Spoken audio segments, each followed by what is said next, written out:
ان پڑھ سے شادی۔ میری شادی ایک ان پڑھ سے ہوئی تھی، جبکہ میں پڑھی لکھی ہوں۔ میرا نام شہزادی ہے۔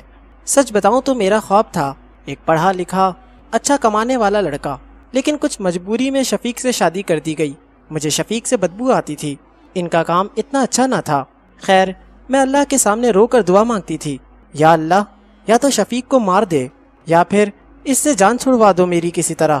وہ جاہل سا، بولنے کا بھی نہیں پتا۔ میں ہر بات پہ شفیق کو بے عزت کر دیتی، تنقید کرتی، شفیق پہ غصہ کرتی۔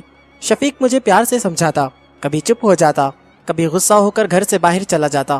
میں ایک بار جھگڑ کر امی ابو کے پاس چلی گئی اور ضد کی کہ بس طلاق لینی ہے شفیق سے۔ امی ابو نے بہت سمجھایا کہ بیٹی، لڑکا اچھا ہے، نہ کرو ایسا، بس بیچارہ پڑھا لکھا نہیں ہے، باقی کیا کبھی اس نے تم پہ ہاتھ اٹھایا یا گالی دی ہو؟ لیکن میں بس طلاق لینا چاہتی تھی۔ میں نے جھوٹ بولا کہ وہ خرچہ نہیں دیتا مجھے۔ امی ابو نے شفیق کو بلوا لیا، وہ میرے سامنے بیٹھا تھا۔ امی ابو کہنے لگے، شفیق، کیوں بھائی تم شہزادی کو خرچہ کیوں نہیں دیتے؟ شفیق بابا سے مخاطب ہو کر بولا، انکل جی، جو کما کر لاتا ہوں سب اخراجات نکال کر جو بچتا ہے شہزادی کے ہاتھ پہ رکھ دیتا ہوں۔ میرے چاچا تایا سب موجود تھے وہاں۔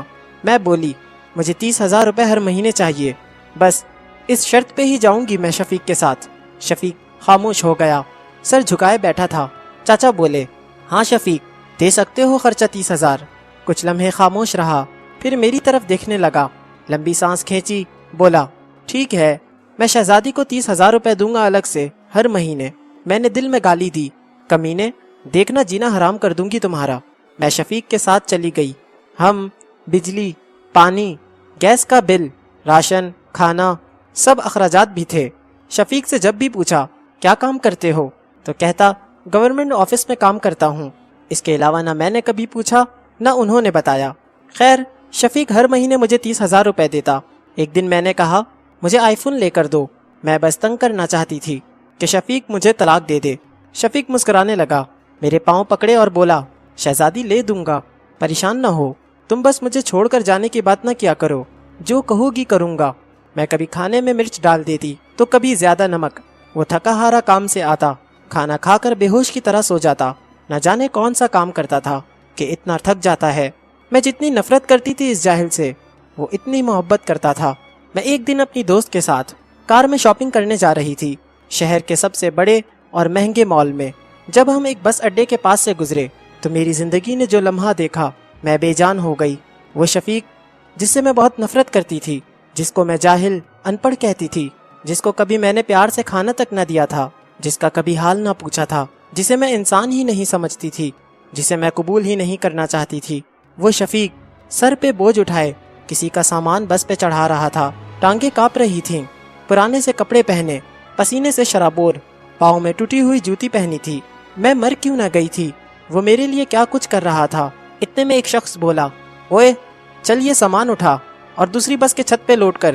شفیق کو شاید بھوک لگی تھی، ہاتھ میں روٹی پکڑی، رول کیا ہوا، ساتھ روٹی کھا رہا تھا، ساتھ سامان اٹھا رہا تھا۔ میں قربان جاؤں، میرا شفیق میرے لیے کس درد سے گزر رہا تھا۔ میں آنسو لیے دیکھتی رہی۔ کام ختم ہوا، وہاں سائڈ پہ ایک دکان کے سامنے زمین پر بیٹھ گیا۔ کتنی بے بسی، تھکن تھی شفیق میں، سارا دن وہاں درد سہنا، رات کو میری باتیں۔ فارس سر، وہ حادثہ تھا یا اللہ کی مرضی؟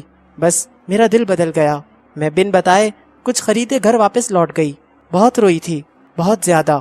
شفیق کو پلاؤ پسند تھا، میں نے پلاؤ بنایا۔ شفیق گھر آیا، میں اسے کھانا نہیں دیتی تھی، خود گرم کر کے کھاتا تھا۔ گھر آیا، مجھ سے سلام کیا، کچن میں گیا، پلاؤ دیکھ کر بولا، شہزادی آج تو آپ نے کمال کر دیا، 1 سال بعد پلاؤ کھانے لگا ہوں۔ فارس سر کھانا پلیٹ میں ڈال کر میرے پاس بیٹھ گئے، کھانا کھانے لگے۔ میں شفیق کی طرف دیکھے جا رہی تھی۔ شفیق کتنا درد سہتا ہے اور بتاتا بھی نہیں، میں کتنی اذیت دیتی ہوں، کوئی شکوہ نہیں۔ شفیق پہ آج مجھے بہت پیار آ رہا تھا، دل چاہ رہا تھا سینے سے لپٹ جاؤں۔ شفیق نے کھانا کھایا، پھر جیب سے پیسے نکالے، کہنے لگا، یہ لو شہزادی 30,000۔ میں چیخ چیخ کر رونے لگی، شفیق کے پاؤں چوم لیے۔ شفیق، مجھے کچھ بھی نہیں چاہیے، مجھے یہ پیسے نہیں چاہیے۔ شفیق حیران تھا، مجھے کیا ہو گیا ہے؟ شفیق نے میرا ہاتھ تھاما، بولے، اگر یہ پیسے کم ہیں تو اور لا دوں گا، مجھے چھوڑ کر نہ جانا۔ کہنے لگے، شہزادی بہت بھولی ہو تم،